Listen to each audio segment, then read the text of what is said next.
So yeah, like I said, I'm Adam Hill. I'm the director of community gardens and urban ag at the Pennsylvania Horticultural Society. Um, and just a little quick background about me, like I'm definitely in the nonprofit world now, but I've also been farming for a long time. So worked on kind of small scale market farms, a couple acres that are doing like CSA and markets. Done a really intensive kind of third of an acre North Philly community farm, and also run a for PHS. When I started out about 12 years ago, I ran our um, farm at the Philadelphia prison system, where we were like donating food and training inmates. But Also give you a little bit of background on PHS. So PHS, the Pennsylvania Horticultural Society, we have been around forever. So we're going to be celebrating our 200th year anniversary in 2027. And we're called the Pennsylvania Horticultural Society, but we're really focused in Philadelphia and kind of the surrounding counties. But we're a diverse group of people. We're really just dedicated to using horticulture to increase, well-being in Philadelphia and with Philadelphians. And I really think that everybody should get involved in growing and gardening. So the things that kind of guide our programs are really linked to social determinants of health. So we try to look for all these things in these impact priorities in our programs to make sure they're operating effectively. So that they're either creating healthy living environments, increasing access to fresh food, expanding economic opportunities, so think like jobs or business development, and building meaningful social connection between community members. So the way we do that is through our kind of programs, so which we call healthy neighborhoods.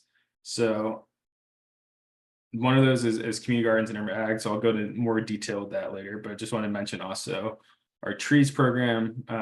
So we have a program called Tree Tenders, which works with we're up to like 6,000 pretty well trained volunteers across Philadelphia and some of the counties. And they're kind of split up into really local neighborhood groups that are planting trees in their area.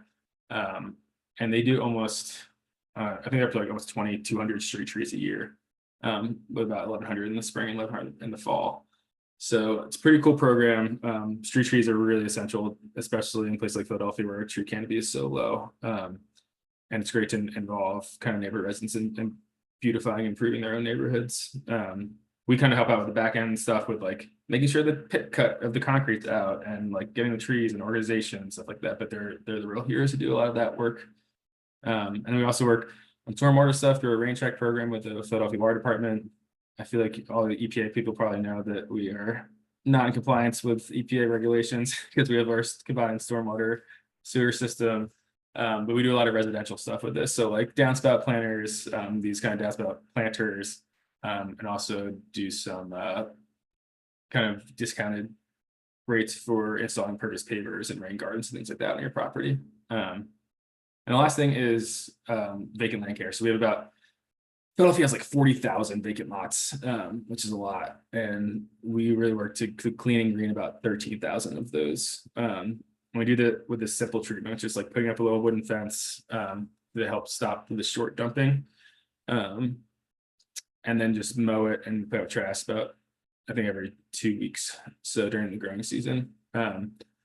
And we've worked with Penn to do some research about this, and it's decreased violent crime in these neighborhoods by almost 29%. And it's also increased kind of feelings of well-being and reducing stress too. So a lot of really amazing benefits for a pretty simple treatment. We're also working with kind of neighborhood-based contractors who are in the neighborhoods that are experiencing all this blight to help maintain these lots. So we're paying them per square foot to do the mowing and the weed whacking and picking up trash. So it's also kind of increasing economic development in these neighborhoods locally too. And then we have a larger workforce development program, which I used to run kind of at the prison, but we're doing outside the walls now. And we're training about 120 different individuals every spring. And then they do like a 6-week paid training where they get 40 or 50 bucks a week. First 4 weeks are with our kind of training experts, and then the last 2 they're with a contractor, kind of doing it on the job interview for 2 weeks, if you will. And we get about almost a 91%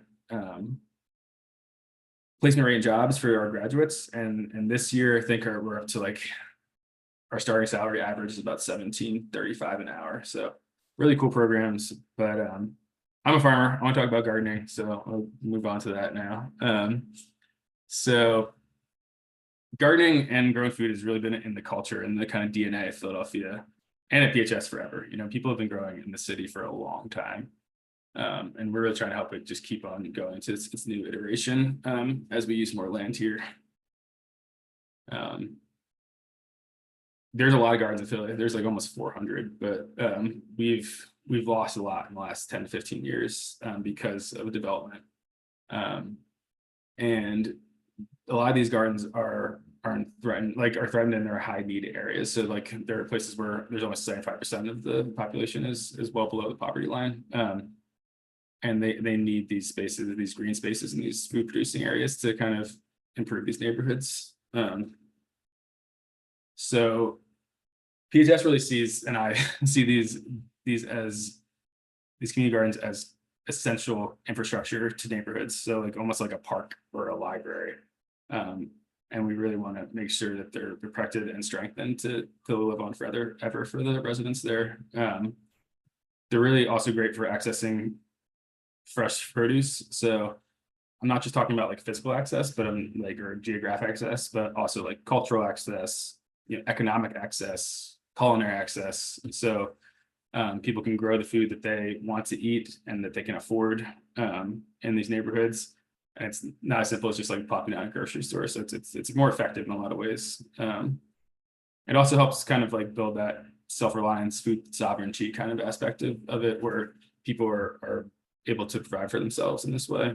And it also brings people together and builds social cohesion. So all these gardens, these 400 or so gardens, are bringing together their neighbors for a common, goal. They're managing these spaces collectively, and it builds community.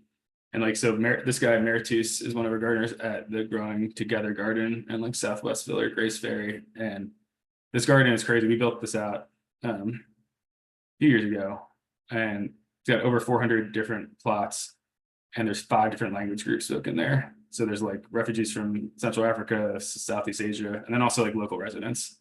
And it's been really cool to see people come together because everybody eats and everybody can kind of come together around food, even if they're not speaking the same language. Especially for those refugee groups, it also helps kind of preserve and celebrate their culture. Here's a little map of just what we're doing or where our sites are in the city, and a little bit outside the city in Camden and some of the counties. But we support about 175 different gardens and farms right now. We're onboarding more this spring. So we have a pretty big breadth of support across the city and every neighborhood. And so, we talked about how important we believe these gardens are, and the ways we support them are through providing materials to be successful, as well as like advocacy for farming in the city, and then also trainings and workshops and working with our partners across the city. And the garden level, we really work with them by kind of meeting them where they're at. So we start with emerging gardens. So we work with emerging gardens that are kind of like either a twinkle in the eye of somebody, or like they might have seen a lot, or they have a group and they want to start a garden. And then we also work with just more established gardens who have the good infrastructure, they have kind of the organization, and we have tailored kind of programs for each of these, and also mature gardens. So mature gardens are probably like established gardens, but are kind of coming maybe to the end of their current life cycle. Like maybe the first generation of gardeners are starting to age out, or there's some different need now, and we try to help figure out what the next steps are for them. I was gonna say also, just like for mature gardens, like this is coming up a lot recently, because a lot of gardens were started by people coming up from the South back in the 50s and 60s, and they're like amazing gardeners, and they're 85 years old and are in better shape than I am gardening out there, but they're gonna have to, they're not gonna last forever out there. So we're trying to help kind of figure out leadership transition and succession planning to help those places, continue to thrive in neighborhoods and not become kind of blighted again. So for these emerging gardens, we usually start out with this garden tenders program, and it's not like it's like 6-week training. It is not a gardening class. It's really about how to access resources, how to figure out land tenure, how to build, like how to write bylaws, how to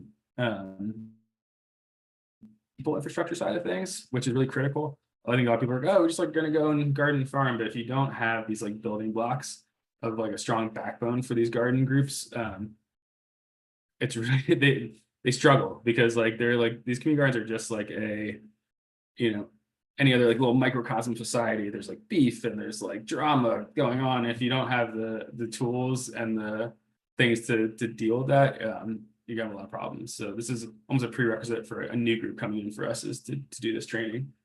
For more established gardens, we just, like I said before, I'll go into some of the more details of what we provide, but just give it an amazing tool library that people can access, also like supplies and other tools, technical assistance. So, and that includes things like, you know, physical stuff like, I don't know, I need to figure out my pest control program, or I need to figure out a rain catchment system for my garden because we can't afford to get a water line.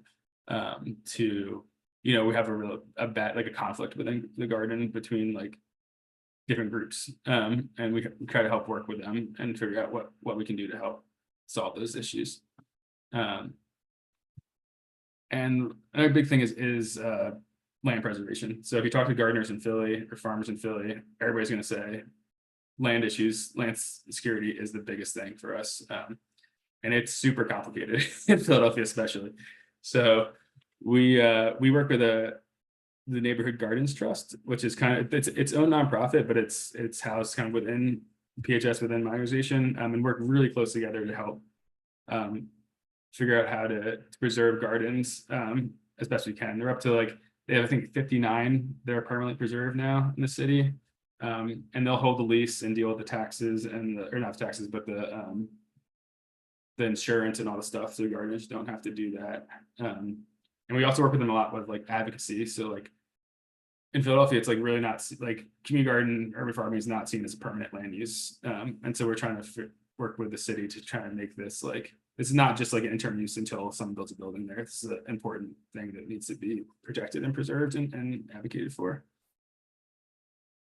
So yeah, just I mean the tool library again. I'm pretty proud of this. I worked really hard on this for years. I wanted to do this. But we have like a really amazing tool library. It's off the grid, solar powered, and it we have about 500 tools, different tools there. We've done about 4,000 rentals over the last 3 years, and it's meant for like groups, right? So it's meant for like community gardens or urban farms. So, and that's how we tailor it. So we're not really serving like an individual gardener who wants like a trowel for the day. It's more like you're having a work day, you need like 10 wheelbarrows and 30 shovels, come to us. Or you need, and this is all free again. And then we also, or like, yeah, 5 weed whackers for the day. But we also have other like specialty equipment. So things that it wouldn't make sense or it's not feasible for a garden to store or own or can afford to do that. So like bigger tilling equipment, walk behind tractors, BCSs, brush hogs, flame weeders, you know, some of these bigger ticket items that people can't afford or don't have a place to store. We have those so people can rent them when they need them and then take them back, and we can deal with maintenance and all that stuff. And the third thing we try to do with the tool library is provide assets for community events. So we have like PA system, projector and screen for movie nights, a bunch of like so many folding chairs and tables and pop-up canopies and all this stuff, because we really want it. Like these gardens are not just food producing spaces, they are community spaces, and we try to help people make that so, and use these spaces for more than just growing food. So the tool library, we also offer a lot of other supplies that are also free for all the gardens in our network. So anything for trellising, so like stakes and thermal hooks and twine, mulch. We get in this amazing stuff called Salte, which I'm not sure if many people know about, but it's really cool mulch material that's local. And there are a lot of pest and disease materials, so all organic to help people grow effectively and efficiently. We have to do some training and have a great like research on how to use these products, especially like the spray products like Dipel and Surround and things like that.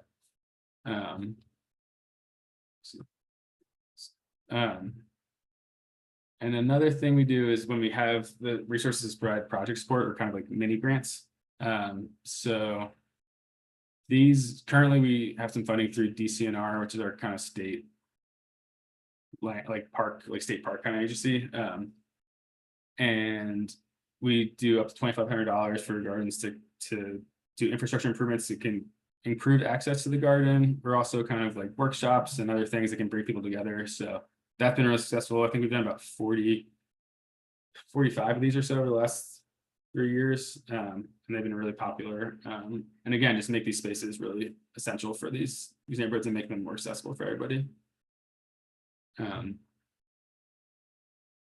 I saved this for last, but one of the biggest things we do is our city harvest program. So about 130 of those 175 sites that we work with participate in our city harvest program, which is everything else, but also seedlings. So it's almost impossible to find organic seedlings in Philadelphia. So years back, we started developing this network of greenhouses where we're producing organic vegetable seedlings for all the growers in the network. And we do it through these green resource centers. So we have them in different neighborhoods. And North Philly, this is Strata Mansion Green Resource Center, Bartram's Garden, Southwest Philly, Aubrey Arboretum, and Northwest Philly. So kind of like scattered across the city, and also just outside the city in Norristown. But they have a greenhouse for seedling production, like kind of teaching workshop areas, and also a production space and a community garden usually.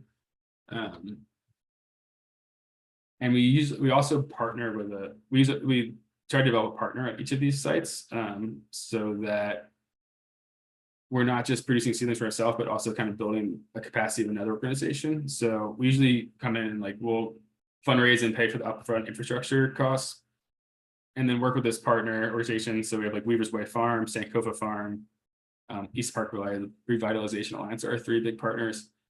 And they will help kind of monitor the space for spot watering, for pest problems, and then we'll allow them to use half of the greenhouse space for their own production needs. So it helps them kind of build up and get to that next level of production, and helps us because keep a kind of lean staff, so we're not having to be at every single greenhouse every day or multiple times a day. Yeah, and so all these 130 city harvest production sites, and some are like small, like a couple vacant parcels, and some are 2-acre farms, and everywhere in between. But those places are donating or selling food at low cost to about 98 different emergency food providers, farm stands, other community groups all over the city. And it's like ultra local too. So we're providing the resources and providing the technical assistance and expertise, but all these different growers are really deciding what's best for their community, what's best for their farm to kind of get the produce out to people. Here's some pictures of one of our Aubrey Arboretum Green Center, the oldest one, and a distribution day. So we do 4 live plant distribution days a year. We're growing about 275,000 seedlings out of those 4 greenhouses that we're distributing out. So it's just a lot. We're talking about a lot of food and a lot of production. And besides being not being able to find organic vegetable seedlings in the city, we're also able to grow them seasonally where you couldn't find them. Like you can't usually find like fall greens or collards in the fall at like Home Depot and stuff like that. So we're able to bring that stuff in or grow that stuff ourselves so that it's ready when it makes sense for our region. And we can also do like specialty crops. So we work a lot with the refugee populations and grow specialty crops that they've requested over the years, especially with the Southeast Asian population. They've even brought like some of the growers had like brought smuggled in seeds in like their underwear when they came over from their home country, and we've been able to like propagate those over the years and make it so they can continue to use those. I think that's all I want to talk about right now. You can pass it back over to Betsy or Jordan to go on and do questions there. Yes, we will. Actually, Adam, if you'd like to address, there's a couple of themes of the questions in the chat. One on data for the linkages of the socioeconomic and cultural benefits of your programs, and then a couple thematically on gardening in small spaces, vertical gardens, rooftop gardening. If you want to address those two, then we'll turn it over to George. Can you repeat the first one? The first one was, have you all done any studies to examine the data on linkages and changes to health, culture, socioeconomics that gardens provide? So we haven't. That's definitely in the pipeline. I think we do need better kind of like hard data, because a lot of it's anecdotal, or so that's something we want to work on. We can extrapolate some of the stuff from this, like Gina South is a researcher at Penn who's done some of the land, like the vacant land care stuff, but some of that can be extrapolated out to gardens as well. But I think we definitely want to work on having some better data for community gardens and the benefits. And then the other question was about kind of small space gardening. Definitely into it. We have so much vacant land in Philadelphia. It's just like, it doesn't make sense to do that, because it's like it's expensive. Like so like rooftop gardens expensive, hydroponic stuff expensive. Like it's great. I think that it's right in the right space. But for Philadelphia right now, it doesn't necessarily make the most sense. Perfect. And we will get to some additional questions, but we want to make sure we have time for our next speaker. Thank you, Adam. I'd like to introduce our next speaker, Jordan Johnson, who's the program director of the City Schoolyard Garden Program at Cultivate Charlottesville. Jordan, the floor is yours. Good afternoon, everybody. Adam, that was really interesting to hear, and I want to talk more. Yeah, definitely. After, but I'll get going on my slides for now. My name is Jordan Johnson. I'm the City Schoolyard Garden Program Director at Cultivate Charlottesville. The size of the city is a lot smaller than Philly, but there were a lot of parallels that I saw in the previous presentation, so that's really exciting. But we have been around since, it depends on which avenue you're looking, either 2007 or 2010 for a few different programs that we have. We brought programs together, and I'll explain which programs in a second, but we brought programs together, and as Cultivate, we engage youth and community in building equitable, sustainable food systems through garden-based experiential learning, growing and sharing healthy food, amplifying community leaders, and advocating for food justice. So one of the things that I kind of wanted to emphasize today is a little bit about the program, but also recognizing some of our projects to really leverage community voice and really leverage leadership among community and students in the food system. So we have 3 programs at Cultivate. City Schoolyard Garden is one of them, where we do hands-on experiential learning and nutrition education. So we have a couple different projects that we do. We have, there's 8 schoolyard gardens in Charlottesville City Schools, in 8 of the 9 schools, where we have hands-on learning. A lot of it is really getting kids with their hands in the dirt and building some of those leadership skills, as well as cultivating curiosity and all of those things that come along with being in garden spaces. And then we also have a Healthy School Meals initiative. So we're working more intensely with the school nutrition program to incorporate from scratch healthy local foods into the cafeteria, while using student voice as a leveraging point for that. We have the Urban Agriculture Collective. This is the organization that started in 2007, which is now part of the bigger organization, but it was its own standalone organization that came out of residents of public and subsidized housing complexes who wanted to see food grown in their backyard. So it was an initiative to get that going, and at the peak, we had 5 urban farm spots, and we are down to 2 due to housing redevelopment, which is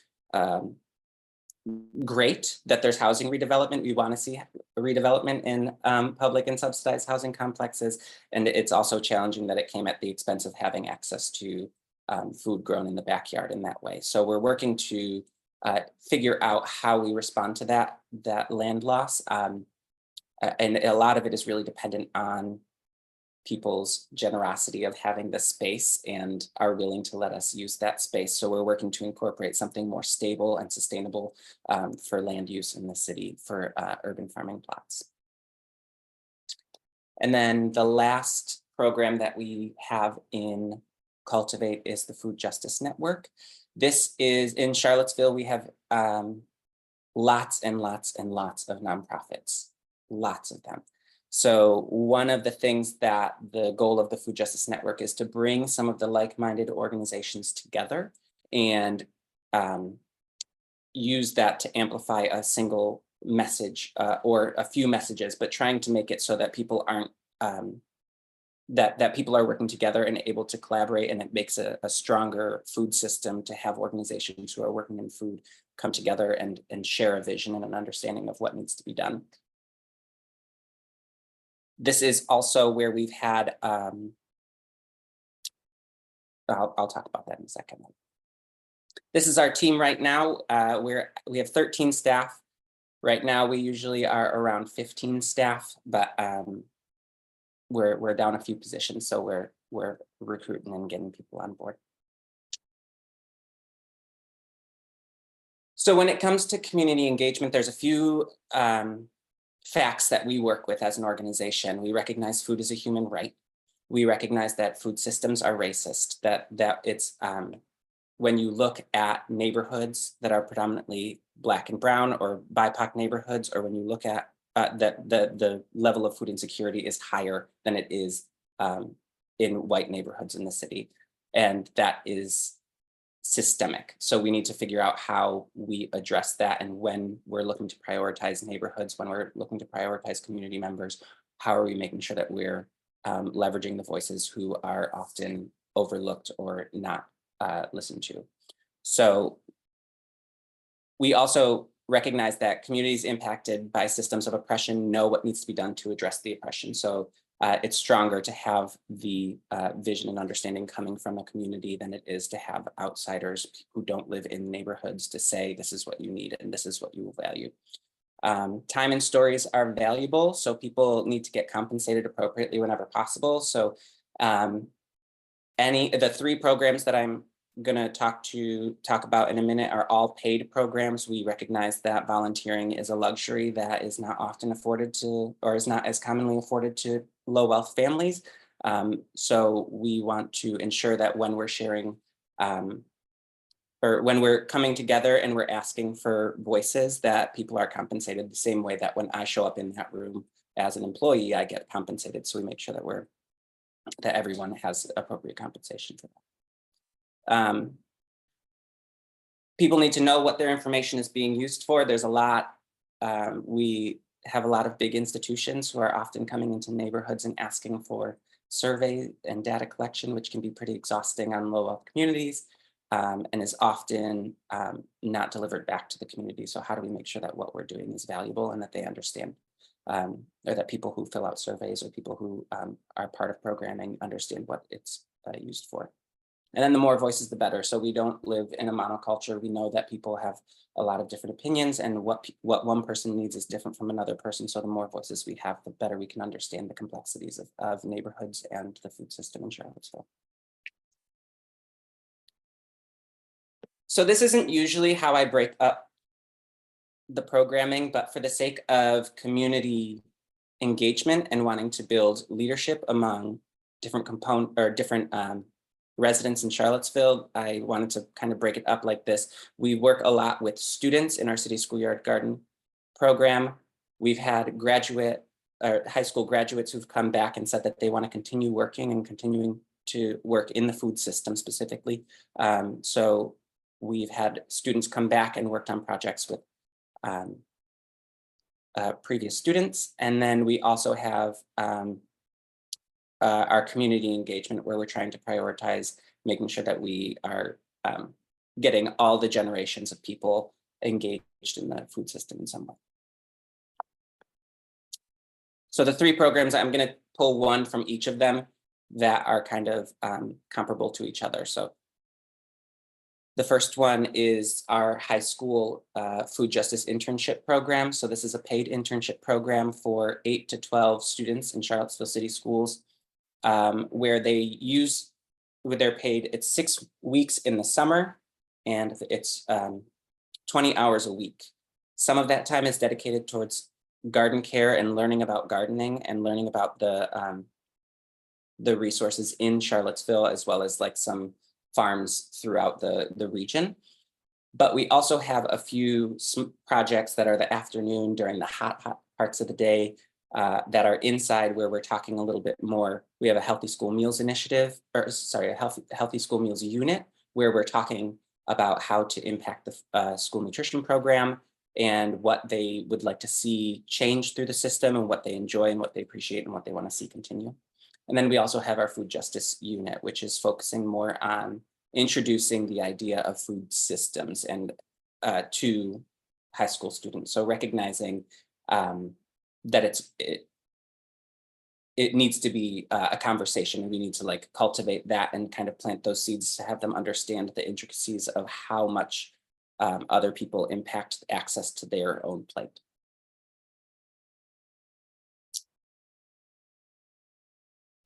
We have the apprentice cohort. We did this last summer, was the first summer that we did it. We're getting to the City Schoolyard Garden Program has been around since 2010. So we've been doing the internship for about 8 or 9 years. So we're getting to the point where we have students who have graduated high school who've come back and said, we want to continue to do this work. How do we get involved? So one of the things that we did was run an apprenticeship program. So we had a 9-month cycle where recent high school graduates came into the program and were working on.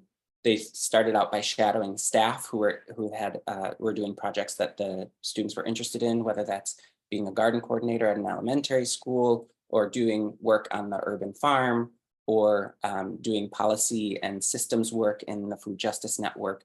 We provided an opportunity for shadowing and learning, as well as worked on a project in collaboration with the next slide to leverage community voice and to come up with a plan for our urban farm vision for the next few years, as we are trying to get some land back for growing use.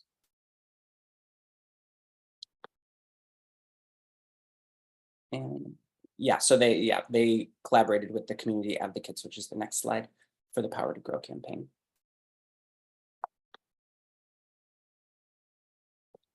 For the last couple summers, we have also had a cohort of community advocates, which are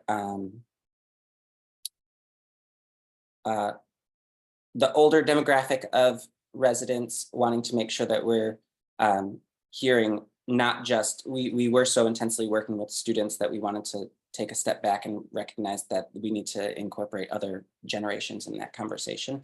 So we have some adult residents who are interested in continuing the conversation. One of the things that we worked on this past summer was the Power to Grow campaign. So that is an initiative that we are working on to solidify some land use in a local park, because we found that parks are a way, once a park is established, it's often more challenging for people to remove a park. So if we're able to commit some land use there, then there's a little bit more sustainability in using that land. So our hope is to incorporate that, but it was important for us to hear from community that this is actually the direction that they wanted to see the program go.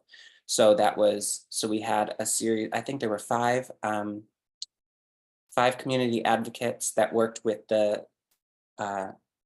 apprentices, and we did a large survey, door-to-door surveying of residents in the neighborhood around the park to ensure that we had buy-in from the community. But the advocates and the apprentices helped to develop out what that plan could look like, what neighborhoods we're prioritizing, how we flyer ahead of time so we're not just knocking on people's doors and they don't know. Resident compensation for completing these surveys, making sure that people understand what the survey is being used for and how we're going to present it.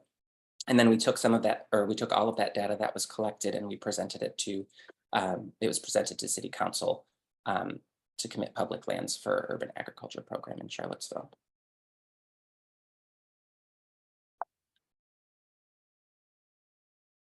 So we have been doing this now. I mean, it's been 15 years or so since the first program started.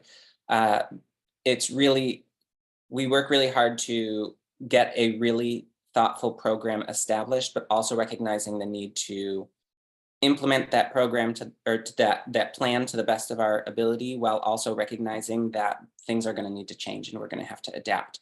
So I think that my biggest thing with this was just recognizing that as we implement,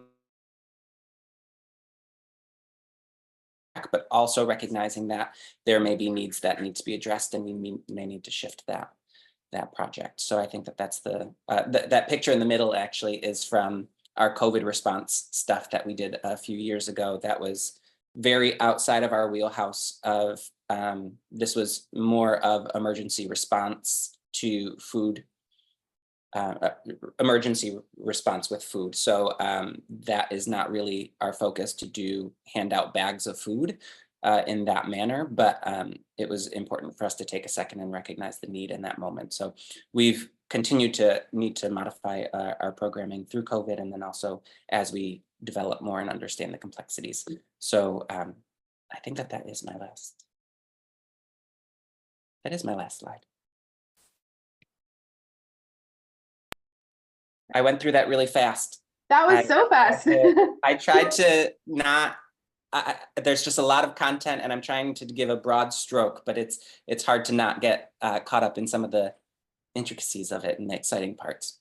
That's okay. I'd like to open the floor to any questions for Jordan or back to Adam. I know there were a few we left there. So please put your comments in the chat. So we've got a couple. We'll wait for a few more to come in.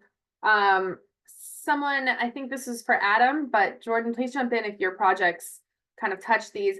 Wondering if there's a way to address rain gardens and food apartheid all in one project as we see increases in precipitation.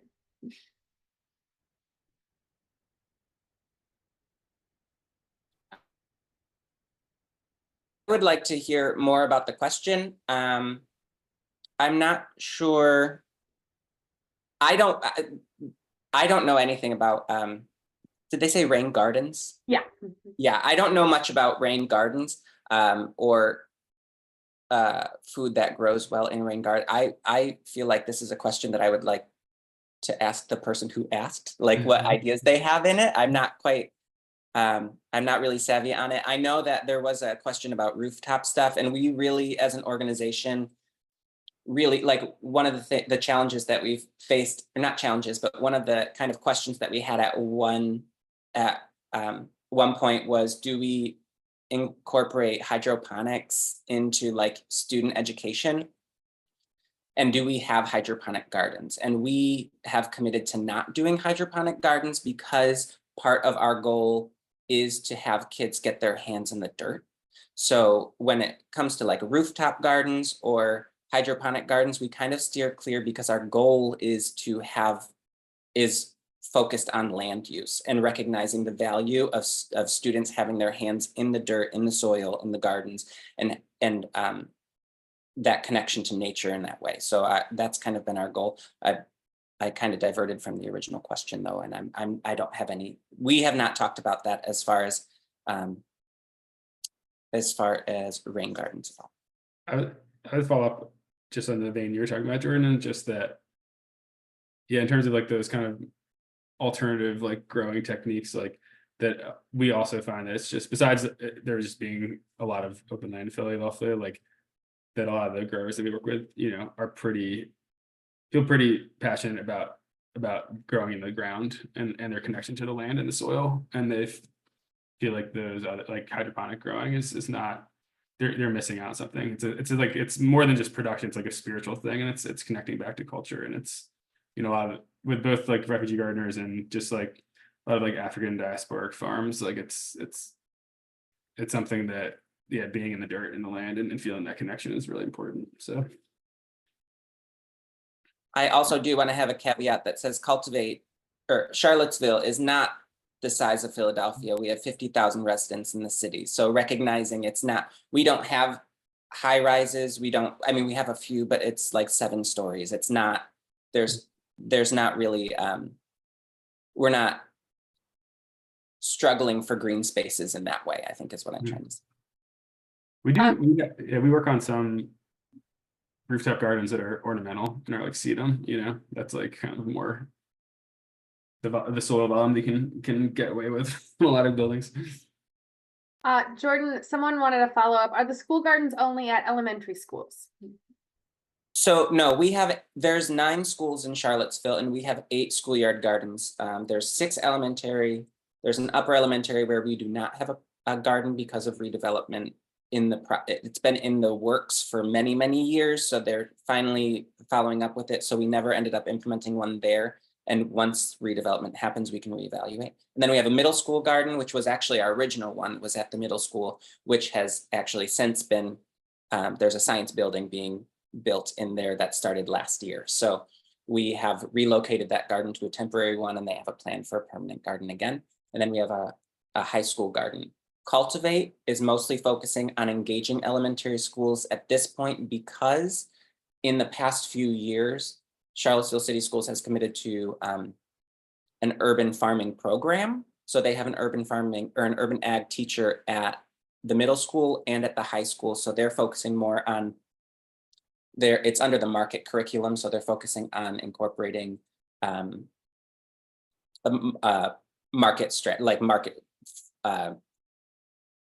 market farm style learning in the middle school and the high school. So our internship program is actually all Charlottesville City high school students.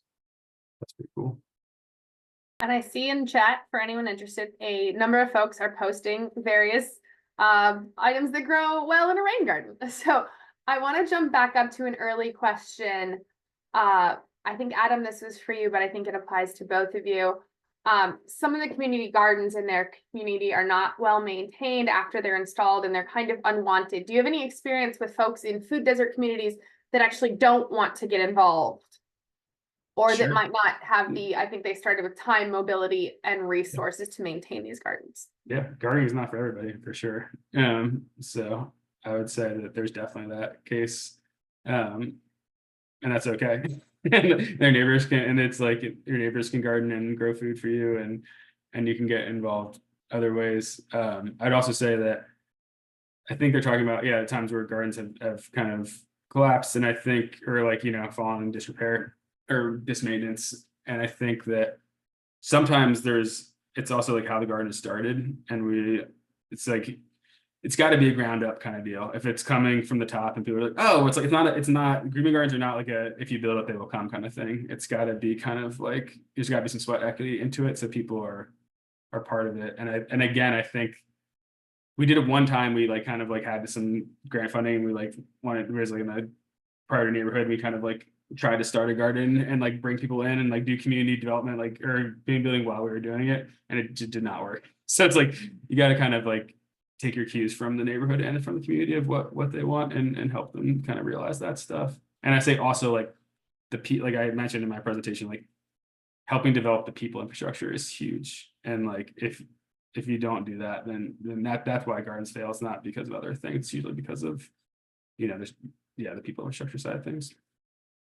I completely agree. I feel like the very cynical perspective that I have is that it sounds like it probably was someone's idea that didn't live in that neighborhood to bring a garden into that neighborhood. We face that a lot. We'll have students from the University of Virginia, which is in Charlottesville. We'll have students come and be like, we want to start a garden in this neighborhood because it faces high rates of food insecurity. And one of my first questions is like, okay, but what happens when you're done at school and you leave? Like really recognizing that if your plan is not to focus on your own community, then it often will not land the same way as if a resident in that neighborhood wanted to prioritize it, or that relationship was built with a resident who was interested and there was a plan put in place that recognized the need for longevity. So. Great. Well, we are coming to the end of our session. Thank you so much, everyone. Thank you, Adam and Jordan, for joining us today. We will end this session shortly. The next block, the final block of the afternoon, will start at 3 o'clock. So please, when you exit this, go back to the Zoom lobby. Those rooms will start opening shortly. Grab yourself a water and join us for the final sessions of the day. Thank you all very much.